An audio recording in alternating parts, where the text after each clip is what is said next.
Salut les amis, alors aujourd'hui on se retrouve pour l'une des dernières vidéos, enfin du moins dernière de cette série là. Après on en fera certainement plein d'autres petites pour rajouter des petites choses par dessus. Mais déjà pour en arriver à la fin du fin, c'est-à-dire utiliser votre QX7 et X9D correctement, normalement à la fin de cette vidéo on est plutôt pas mal. Qu'est-ce qu'il nous reste à faire? Il nous reste à faire les scripts LUA pour contrôler un petit peu VTX et autres choses partout. Voilà. Et il nous reste aussi les petites personnalisations images des modèles donc sur la X9D et images d'accueil au démarrage de la radio. Donc on va d'abord aller sur le PC pour télécharger tout ce qu'il nous faut pour faire tout ce qu'on a à faire aujourd'hui. Allez, à tout de suite. Alors nous voilà sur l'ordi. Donc aujourd'hui script et aussi on va voir les comment ça s'appelle les images sur la X9D et X7 et QX7 aussi. Donc du coup on va aller sur OpenTX.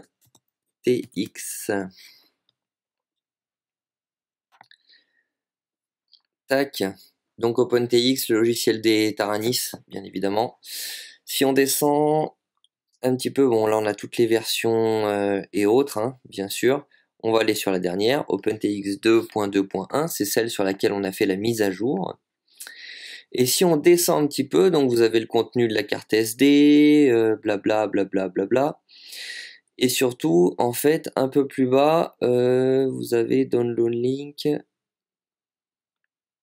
C'était où? C'était dans Download, excusez-moi.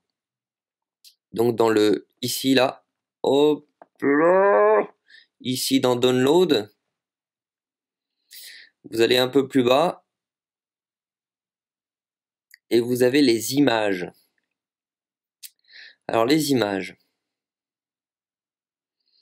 Ici vous avez donc les icônes. Ce sont les petits icônes qu'on peut avoir sur la X9D. Donc en fait, vous choisissez un peu les icônes que vous désirez, hein, avion, multirotor et autres. On va s'en prendre un, on va le mettre sur le bureau, par exemple celui-ci. Et on va enregistrer le fichier lié sous. Donc c'est des fichiers BMP. Et on va mettre sur le bureau. Enregistrer. Je vais en prendre qu'un, ça suffit, c'est juste pour vous montrer le principe. Ensuite, nous avons en image les écrans de démarrage. Donc de la X9D. Donc voilà, parce que l'écran est plus large sur la X9D. Voilà, il y en a plein, hein. OpenTX, machin, avec des fonds, des trucs. On va prendre celui-là, tiens, par exemple, il est joli. Enregistrer le fichier lié sous, hop. Là, c'est un fichier PNG. Alors c'est bizarre, parce que normalement c'est BMP, mais c'est pas très grave, on verra après. Hop là. Et ensuite, hop là, si on revient en arrière, on va en télécharger un pour les screen start pour la QX7, parce que l'écran est plus petit. Il est moins large, il est moins large celui de la QX7. Donc on va en prendre un, pareil, un peu au pif, hein. Qu'est-ce qu'on peut avoir d'intéressant? Qu'est-ce qu'on peut avoir d'intéressant? Pas grand chose d'intéressant. C'est pas très grave. On le récupère juste pour l'utilité, vous allez voir pourquoi. On en a besoin. Vous en récupérez un de chaque. Hop là. Et aussi, ce qui va nous intéresser, c'est les scripts LUA pour OpenTX 2.1. Donc vous avez les scripts LUA classiques. Donc qu'est-ce que c'est? Si on, hop là, si on va dessus, c'est des scripts LUA qui sont faits un peu pour tous les drones, les planeurs, plein de choses. C'est des choses que nous on va pas utiliser. Nous, le seul script LUA qui va nous intéresser réellement, c'est celui de Betaflight. Et pour ça, on va taper dans Google Betaflight LUA. Hop là. Et donc vous allez sur la release. Et là, vous avez le dernier LUA en date, qui est celui de la 1.0.1, qui est compatible avec toutes les radios. C'est-à-dire que même la dernière, c'est-à-dire la X7S, est compatible. Hop là, sur la version précédente, on avait déjà la compatibilité avec la X7, X9, X10 et X12. Et là, ils ont rajouté la X7S. Donc, vous téléchargez donc ce Betaflight TX, c'est un fichier zip, TX LUA 1.0.1. Voilà, une fois que vous avez téléchargé tout ceci, hop là, donc on va se les mettre ici. Si on va le cacher là-bas. Hop, donc là on a nos 3 images. Clac. Et on a dans téléchargement, j'avais mon truc normalement. Hop là. Voilà. Donc là j'ai mon fichier. Merde. J'ai mon fichier zip du Betaflight. Et quand je le dézip, ça me fait ça, objet. Ça me fait un dossier qui s'appelle objet. Donc on va voir ce qu'on va en faire. Donc pour les images, soit vous utilisez donc ceux qui ont la X9, soit vous utilisez donc hop là. Donc ça c'est une image qui est très pixelisée, ne vous inquiétez pas, c'est parce que quand elle est affichée sur l'écran de la Taranis, elle est en tout petit. C'est l'image du modèle. Donc soit vous utilisez les images que vous avez téléchargées, soit on veut les personnaliser. Pour ça c'est très simple. Clic droit sur l'image et on va l'ouvrir avec votre logiciel habituel qui vous sert à faire les modifications d'images, hein. Ça peut être Paint, peu importe, hein, puisque là c'est des images très simples. Et ici, tout simplement, en ouvrant le fichier déjà existant, vous faites un fichier enregistré sous, vous changez le nom, par exemple, vous mettez Toto, enfin je sais pas ce que vous voulez, hein, peu importe, enregistrer. Vous vérifiez bien qu'on soit toujours en Windows 4 bits, ça c'est le format initial de l'image, donc ça on ne le change pas. Et donc ici, vous pouvez très bien faire une sélection, sélectionner tout ce qu'il y a dans l'image, supprimer, et y rajouter, vous allez par exemple, si on va sur Google, si on prend n'importe quel drone, j'ai dit Obi-Wan par exemple, non, qu'est-ce qu'on peut prendre, qu'est-ce qui est le RS200 en ce moment, enfin, c'était à la mode, il y a alors c'est, le RS200 c'est Zigogne RS200, on va dans Images par exemple, on prend une image toute simple du Zigogne, afficher l'image, on va faire un clic droit, enregistrer l'image sous, on va l'enregistrer sur le bureau aussi, tac, donc cette image, forcément, elle est vachement plus définie, hop là, donc j'ai mon bureau là, sur lequel j'ai mon image du Zigogne, et mon Toto. Donc je vais tout simplement ouvrir avec le même logiciel mon image du Zigogne, clac, je vais venir y capturer, donc j'encadre mon petit drone, est-ce que je peux le... Voilà, je fais un pomme C, et normalement si je viens ici, pomme V,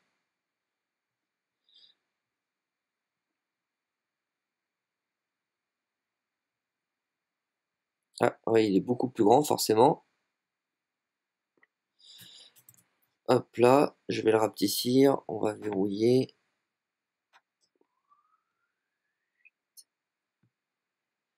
on va rezoomer, voilà, hein, vous êtes conscient que ça donne quelque chose de pas très très très beau, on est d'accord, mais il n'y a pas le choix. Il n'y a pas le choix malheureusement, c'est vraiment histoire d'avoir une forme approximative quoi. Donc, ce qu'il faut savoir, c'est que si je fais fichier image, pardon. Alors attends, déjà on va valider ça, on va faire image. Taille de la zone de travail. Les petits comme ça, les petits truc de drone, image de drone qu'on met uniquement, attention, hein, c'est uniquement sur la X9D, donc la Taranis X9D+, hein, 9D et 9D+. Les petits icônes qui représentent donc nos drones, nos modèles, nos différents modèles, ils sont en 64 pixels par 32 pixels. C'est pour ça que, en effet, c'est très pixelisé. Il n'y a pas le choix, c'est la taille en pixels. Donc retenez bien, 64 pixels par 32 pixels en BMP 8 bits. Donc si par exemple je fais fichier enregistrer sous, je l'enregistre en BMP, je vais l'appeler cette fois-ci RS200, pardon, hop là, excusez-moi, donc RS200, tac, et voilà, j'ai fait mon modèle RS200. Je l'enregistre toujours sur mon bureau. Quand je vais faire enregistrer, toujours donc BMP au format Windows en 4 bits, hein. On est bien d'accord, il faut rester là-dessus. Hop là, donc voilà, j'ai fini mon image de mon drone. Ne pas enregistrer, et ça, on s'en fout, voilà. Ensuite, je vais personnaliser mes écrans d'accueil, par exemple. Donc, si je suis sur une X9D, je prends celui de la X9D, hop là, tchac, donc ça c'est celui d'origine, hein. Hop, hop, hop, hop. Qu'est-ce qui fait la particularité, donc? C'est que, donc, sur la X9D, en pixels, ce qui est important, sur la X9D, c'est 212 pixels par 64. Donc 212 pixels en largeur par 64 de haut. C'est ça qu'il y a à retenir. Donc on va faire OK. Et donc là après, hein, si je veux rajouter de l'écriture, par exemple, Team Taras, le R en majuscule, Taras, A, ça je le veux en noir. Tac, et puis je le veux en un peu plus gros, en 36, tac, on va essayer de le déplacer au centre.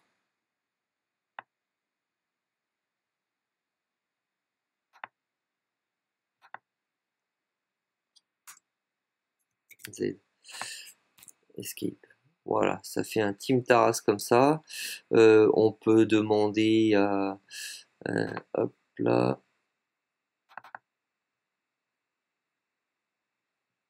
C'est bizarre ça.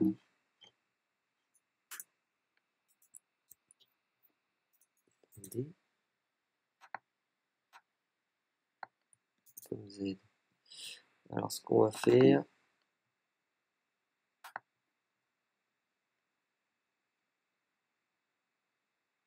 Là, donc voilà, ça peut être un Team Taras comme ça. Si on fait un calque... Ah oui, c'est vrai. On est donc sur un fichier BMP, donc forcément, je ne peux pas gérer des calques et autres. Donc Team Taras, on peut faire plein de choses, hein. Après, c'est à vous de faire ce que vous souhaitez, hein. Attention, bien évidemment, il n'y a pas de couleur, hein. C'est du noir, enfin niveau de gris. Donc voilà, si je fais un fichier enregistré sous, alors pour les écrans d'accueil, on peut les enregistrer en PNG ou en BMP, peu importe, hein, ça n'a pas vraiment d'importance. Et là, on va l'appeler Team Taras QX, non, c'est X9D+.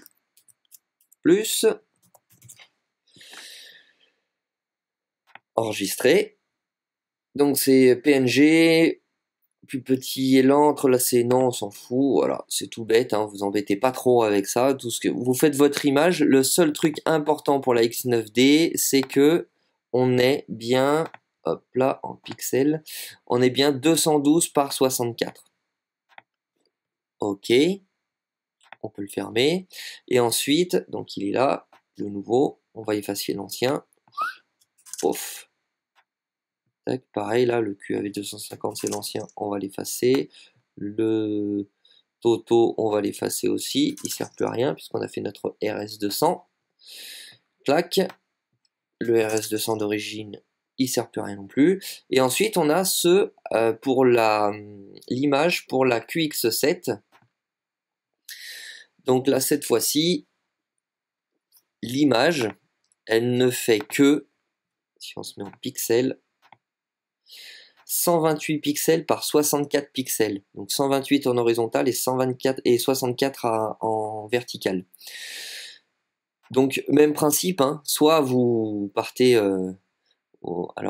si vous voulez gérer encore avec... Alors pour ceux qui travaillent avec Photoshop, hein, si vous voulez gérer avec les calques, vous pouvez d'abord enregistrer sous et vous faites un fichier Photoshop qu'on va appeler QX7 Team Taras par exemple. Voilà. L'avantage de ça, d'être en fichier Photoshop, c'est que, hop là, on va pouvoir faire de la gestion de calque et autres. Normalement, fichier, pixelisation, style de calque. Hop là. C'est dingue ça. En fait, on ne peut rien faire. On va faire un fichier nouveau. Bon, vous embêtez pas, à ce moment-là, un pixel. Donc on a dit en largeur 128 par 64 pixels. On n'est pas en RGB, on est toujours en niveau de gris. Hop là, vous commencez votre document comme ça, tac. Soit vous récupérez donc l'image, hein, vous faites un copier-coller l'image pour faire une image de fond par exemple. Donc on va faire ne pas enregistrer.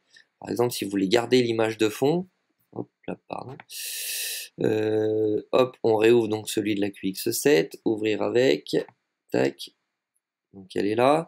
Je vais faire une sélection d'images, tac, comme C, et puis je vais dans mon document classique Photoshop qui va me permettre de le recoller et surtout de faire une gestion de calque. Donc à quoi ça sert la gestion de calque? Par exemple, si je veux rajouter Team Taras, hop là, ça va me faire un deuxième calque de texte pour gérer les deux. Team Taras. Il faut que ce soit plus petit, sinon ça ne marche pas. 14.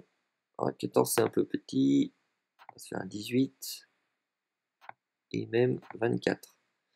Et on va se faire un noir. Ok. Tac. On va le déplacer. Team Taras.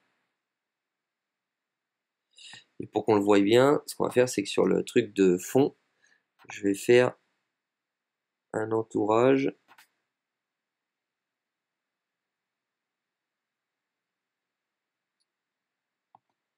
en blanc. Hop là. Donc ça veut dire qu'en fait ici, hop, on va colorier en blanc. Voilà, OpenTX, Team Taras. Bon, j'ai fait un truc un peu à l'arrache. Hein. Mais après, c'est à vous de faire ce que vous souhaitez. Hein. Et après, à la fin, vous faites fichier enregistrer sous. Vous revenez bien dans soit BMP, soit PNG, peu importe. Hein. Tac. Et on va l'enregistrer en Team Taras. Voilà, celui-ci, mais pas PSD. .bmp. Enregistrer. Donc là, toujours Windows 4 bits, hein, ça ne change pas. Tac. Et voilà, on a tous nos écrans d'accueil et autres. Hein. Ne vous embêtez pas avec tout ça. Oui, on peut enregistrer, comme ça, si un jour je veux le remodifier, je pourrais récupérer, changer le texte et autres. Il était là. Enregistrer, remplacer. Hop là. Tac. Donc là, j'ai bien mes trois images, image du modèle, image pour la X9 et image pour la... celui-là, image d'origine pour la QX7, on s'en fout. Et mon image BMP pour la QX7.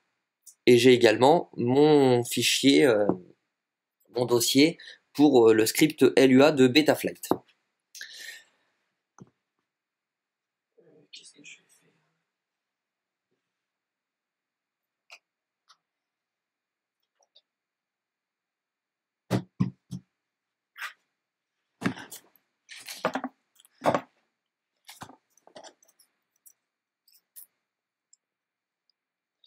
Donc je vais insérer tout simplement, donc pareil, hein, j'ai j'ai retiré la carte SD de la radio et je le mets dans un adaptateur SD classique. Ça va un peu plus vite au niveau des transferts.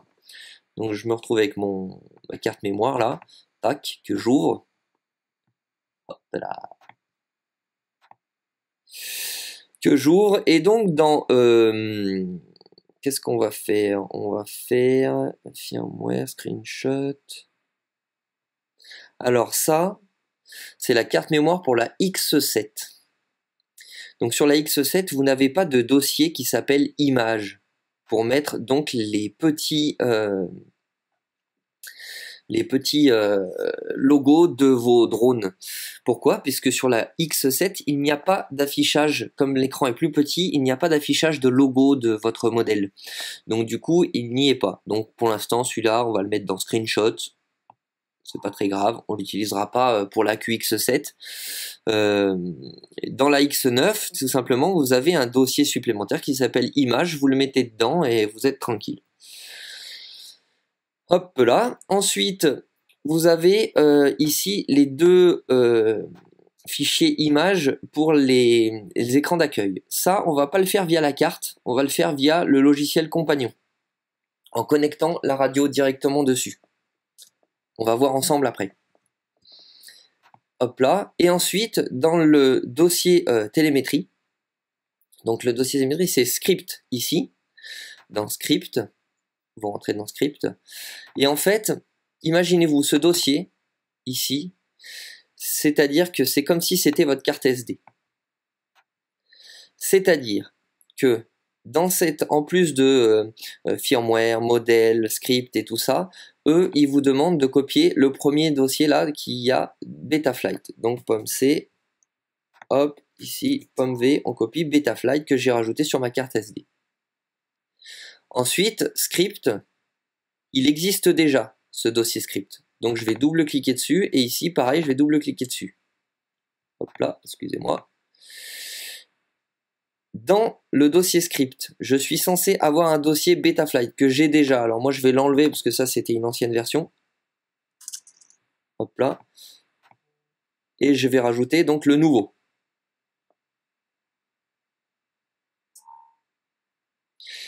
Ensuite, le dossier télémétrie il existe déjà. Donc pareil, je vais rentrer dedans ici et rentrer dedans ici. Et ensuite là, on me propose deux fichiers qu'il faut que je copie. Donc le betaflight.lua et betaflight.luac. Donc ils sont là, ces deux-là. Donc ça c'était des anciens, donc je vais les enlever. Celui-là et celui-là. Hop là, je les enlève.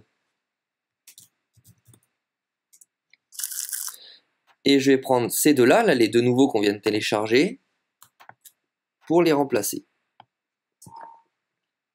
Voilà, j'ai copié tout ce qui concerne les scripts. Maintenant, il faudrait que je connecte la radio en USB à comment ça s'appelle, à mon ordi.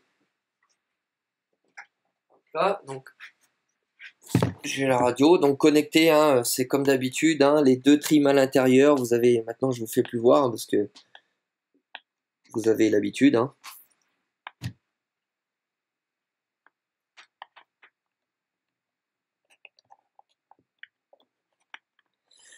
Hop là. Tchac. Donc vous avez le disque Taranis, donc c'est la mémoire interne de la radio qui s'est rajoutée. Hop là, et donc on va démarrer le fameux compagnon.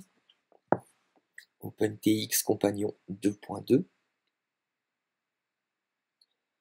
On va aller sur le profil de la bonne radio. Donc là, je suis sur la QX7 de GTech. Tac. Et ici, dans les paramètres, ici, là, donc la petite roue crantée, vous vous rappelez quand on a fait la mise à jour, et en fait, il va falloir refaire la mise à jour de la radio. C'est pas très très grave, hein, vous inquiétez pas, parce que c'est extrêmement rapide. Donc normalement, dans votre profil, il a sauvegardé tout ce que vous aviez coché, tous les paramètres, les machins, tout ce que vous aviez fait jusqu'à maintenant. Donc ça, il n'y a pas besoin d'y toucher. Et ici, vous allez faire sélectionner image, et c'est là que vous allez chercher donc votre image de démarrage de votre qu'on vient de créer ensemble, qu'on a mis sur le bureau. Donc vous faites sélectionner image et vous allez chercher votre image et elle est là. Ensuite vous faites OK et après on va tout simplement télécharger le firmware. Donc vous faites télécharger le firmware.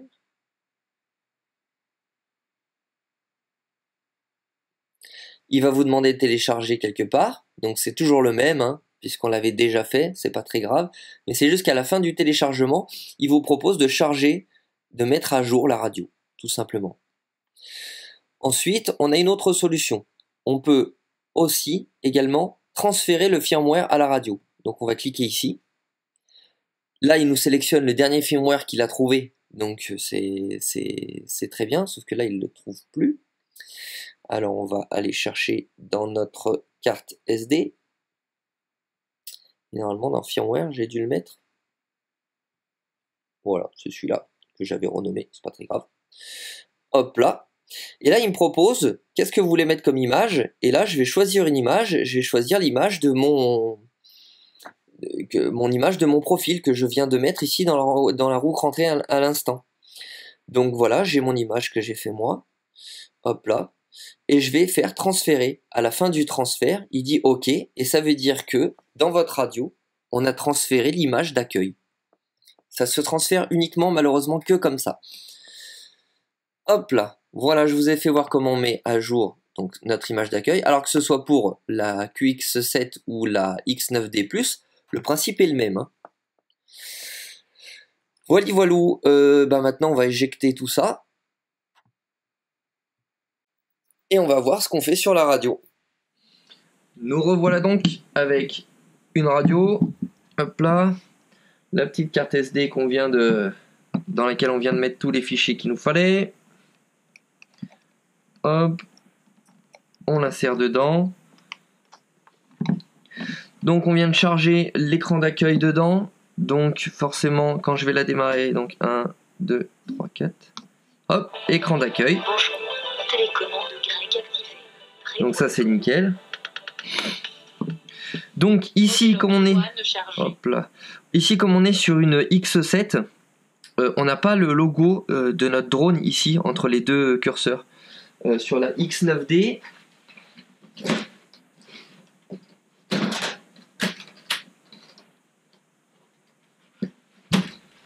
hop là, choc,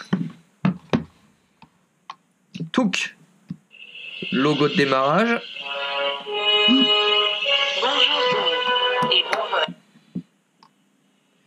Voilà, et regardez ici, là, au milieu, vous avez donc le petit logo du drone, ici, là.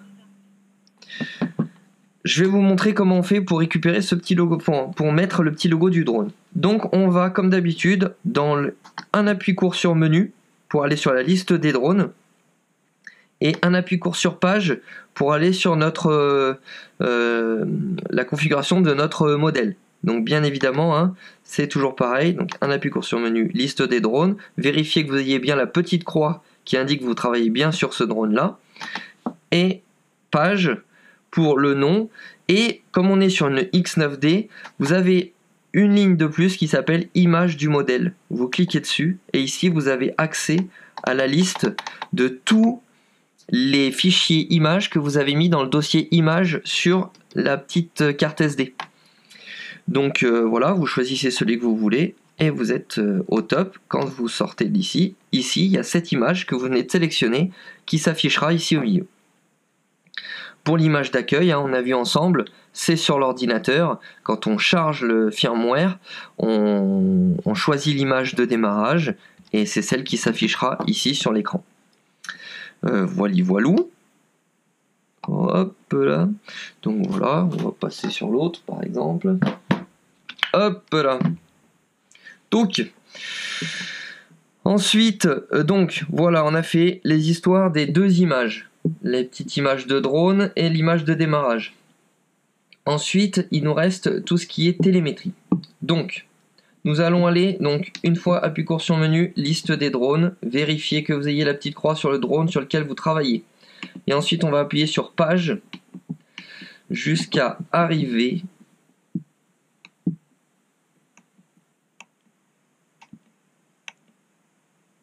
hop là, dans, après télémesure, vous avez affichage. Écran 1, c'est marqué rien. On va cliquer dessus et on va demander à ce qu'il nous affiche par exemple des valeurs. Donc ça, c'est pas un script LUA, ça c'est l'affichage, c'est les différents affichages qu'on peut désirer sur la radio. Donc ça, on n'avait pas vu ensemble, on va le voir tout de suite. On peut afficher jusqu'à 4 valeurs, l'une en dessous de l'autre. Donc moi, qu'est-ce qui peut m'intéresser? Il peut m'intéresser ici le RSSI, c'est-à-dire la qualité de réception entre mon drone et ma radio. Donc je vais aller chercher l'information RSSI quelque part. Alors où est-ce qu'il est? RSSI, voilà. De l'autre côté, ce qui peut m'intéresser, c'est le niveau de la batterie. Donc c'est l'information, rappelez-vous, VFAS. Hop là, qui m'affiche le VFAS. Nickel. Ensuite, ici, là au milieu, je peux peut-être m'afficher le chrono. Donc je vais m'afficher le chrono. Il est où le chrono? TR, CH, G, BAT, LIP.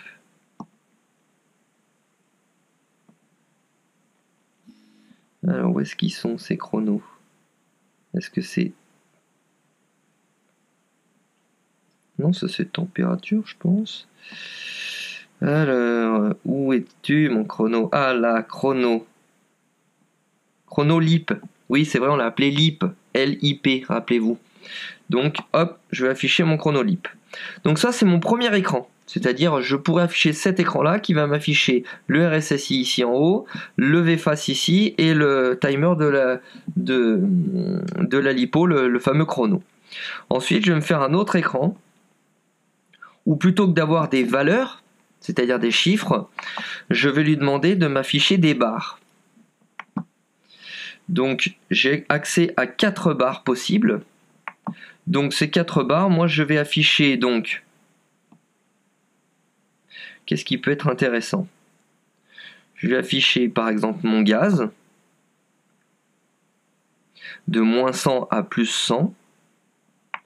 Je vais afficher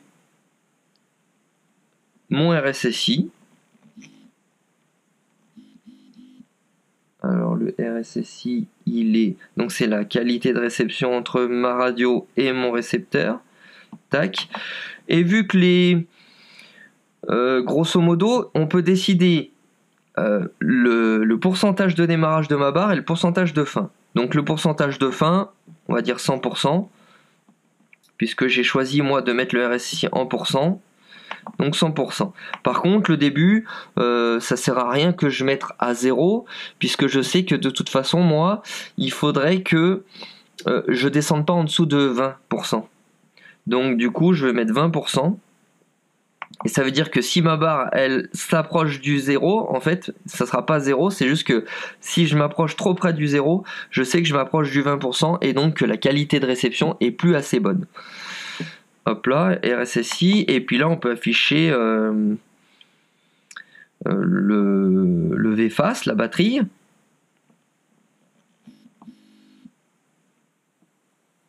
Hop là. Donc, je sais que à 14,5... Alors, pardon. Je sais que le maximum de la batterie, c'est 16,80, parce que moi, je suis en 4S.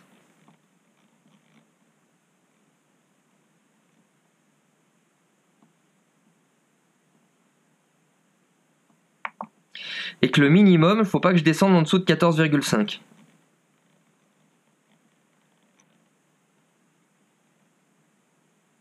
Hop là, ça veut dire que quand la barre elle sera au maximum ici, je serai à 16,80, donc le maximum de ma batterie, et la barre elle va se vider au fur et à mesure jusqu'à arriver à 14,5, c'est-à-dire le moment où je dois m'arrêter.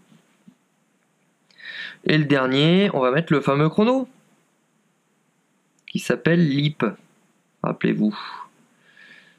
Donc TR, CH, G, hop, LIP. Tac. Et je sais que le LIP, il me semble que j'ai mis 3 minutes.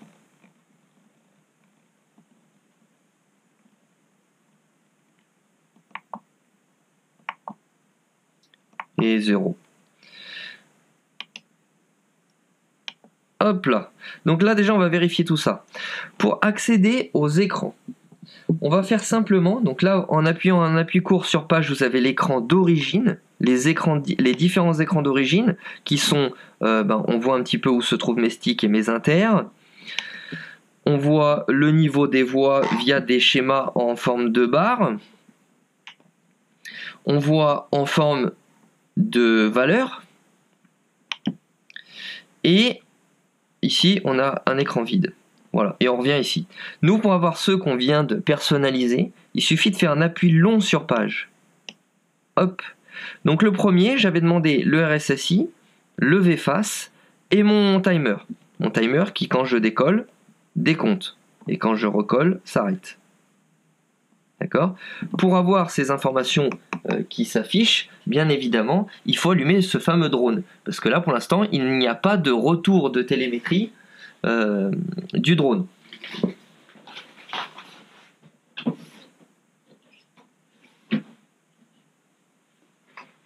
Donc on va se prendre toujours le même, hein, le petit drone, et on va l'écarter un petit peu parce que rappelez-vous, si je mets trop près le drone, à ce moment-là, les valeurs risquent d'être un peu trompées.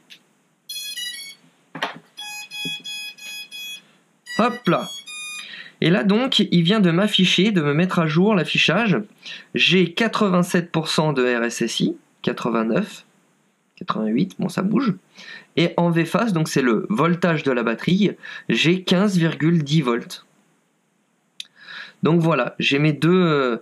Ensuite ici, au-dessus, j'ai toujours le nom de mon modèle et le voltage de la batterie de ma radio. Donc ça, c'est toujours sympa. Ensuite, si j'appuie une deuxième fois sur page, j'ai mon affichage sous forme de barre que j'avais demandé. Donc ici, j'ai les gaz. On voit, hein. Hop là. C'est la première barre que j'avais demandé. Ici, mon fameux RSSI, c'est-à-dire c'est un peu comme les barres du téléphone, du coup. C'est ma qualité de signal de réception. La barre d'en dessous, c'est mon voltage. Donc par rapport à 16,80 volts et 14,5, il me reste plus qu'une seule barre. Bon, ça c'était une batterie qui n'était pas chargée, hein. Donc c'est pour ça que je suis là. Et ensuite, ça c'est mon timer. Regardez, si je fais ça, j'enclenche. Le timer, au fur et à mesure du temps, il va baisser.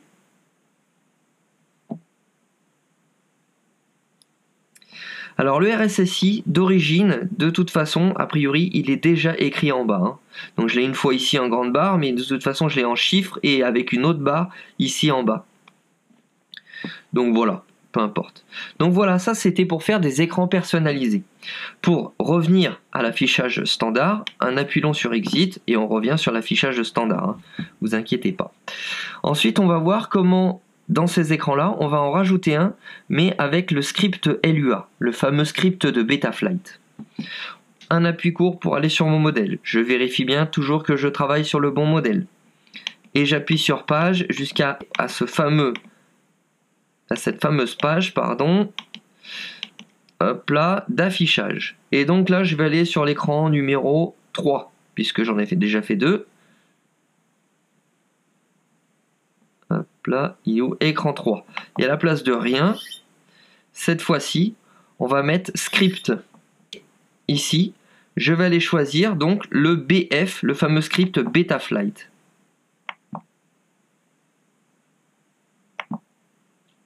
Hop là. Et là, je sors tout simplement. Hop là, si j'appuie un appui long sur page, j'ai ma première page que j'ai fait moi-même, deuxième... Et la troisième, j'ai le fameux script Betaflight qui démarre. Donc là, comme le drone est allumé, en effet, je vois que j'ai mes PID qui sont affichés. Ces PID-là, pour les modifier, tout simplement, je vais me balader avec la roue. Regardez, le surlignage se balade.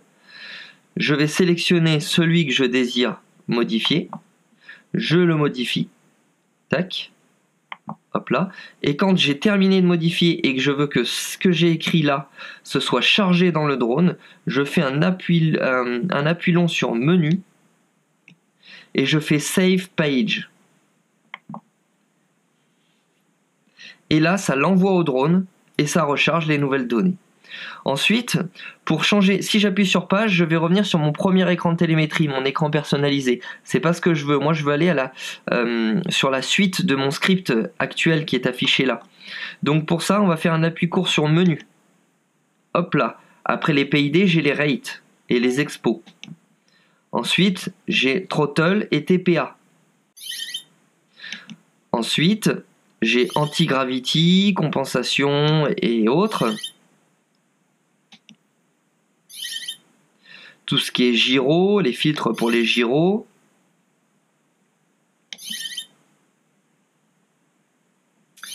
Le protocole des shots 600, 32K, machin, tout ça. Et là, j'en arrive à mon VTX, où là, la bande, donc j'ai choisi la race band, et là, je peux changer la puissance. Hop là, tout simplement, je vais faire un hop. Voilà, je peux aller jusqu'à 600, 25, 100, 200, peu importe, hein. Donc moi je choisis 25 et ici je peux changer la fréquence si par exemple je veux passer en race band 2 par exemple.